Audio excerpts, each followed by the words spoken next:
No, I don't.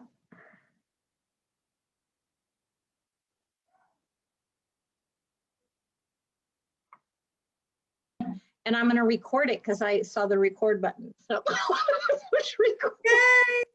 Okay. Yay! Cheers! So anyway, this is cheers. Cheers to a Thursday night. Oh, I clinked the wrong way. Oh well. It's okay. It's weird when you're looking at these. So anyway, you have found your way to Janine and Amy's travel experiences in our live show, and Julia has joined us, and she's one of our travel advisor good friends. She lives in North Carolina, and she is a France expert. And she lived there, she studied there. I'm going to let her tell her story. But thank you, Jules, so much for joining me today and helping me navigate the technical wonders that is, of course, really beyond me. No, you're great, and I always love chatting with you and Janine too. But it's I understand she'll feel better soon. Yeah. But yeah, no, I always, like I say to people, they're always like, oh, don't worry. And I'm like, I can talk about France all day, every day. It's not a problem. It's really not anything I struggle with at all. So right. Absolutely. And the really cool part, you just posted something about travel and leisure. Oh, well, I don't. This is a big deal. Okay, well, so you know her, Tessa Tolopingo. Yeah, a little bit. Yeah. She's new to our community, but and a newer travel advisor, and she got on the board for Travel and Leisure this year, which is incredibly impressive. And she's got an amazing background. I think she's traveled the world like twice over, and she used to be in fashion. She lives in New York City. And so she obviously did a great job with her profile because Travel and Leisure picked her out and put her on the board, which is an amazing accomplishment. And so she was just out on her balcony. And we were together in Cabo last week. She was out on her balcony, and I was unbeknownst trying to find a place to do my video to talk about LeBlanc, the resort, for my clients, right? Mm-hmm. And she said, "Hey, Julia, you're in the shadow." And I looked up, and she was up on her balcony. She was just on the second floor right there. And I was like, "Oh, well, I know, because I need it." And she was like, "Well, come out and take a picture." So I just like grabbed my tripod and was like, "Hi."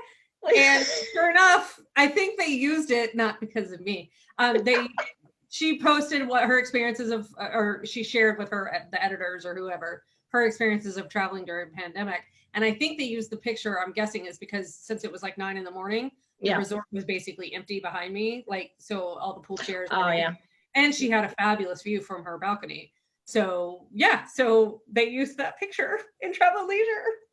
So I'm famous. I made it. You're famous. I'm going to get the edition, and I'm going to have you sign up for me. Yeah. Okay. Yeah. Okay. I mean, because, I can say I knew you went. One day I'll be in there for France. So exactly. So great segue, by the way. And why we're here is in France. So tell our viewers, if you wouldn't mind, why you're an expert friend. What's the history with this? Well, I was very lucky in that I grew up with sort of a world traveler grandmother. My mom's mom traveled the world in the 60s and whatever all. And she started a tradition of traveling when a group of her grandkids graduated, she would take a trip with them.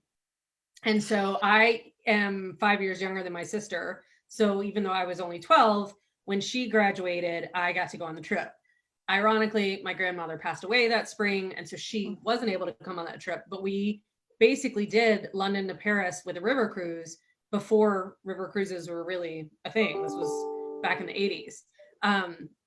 And so I was 12, and I idolized my older sister, and she was taking French, and I was too jet lagged to like appreciate London. And to be honest, I don't really remember all that much about the river cruise, but Paris made the impression. And I really, really loved it. And so when I went to high school and started taking French, fell in love with the language, and my French teacher took us on 2 different trips in high school.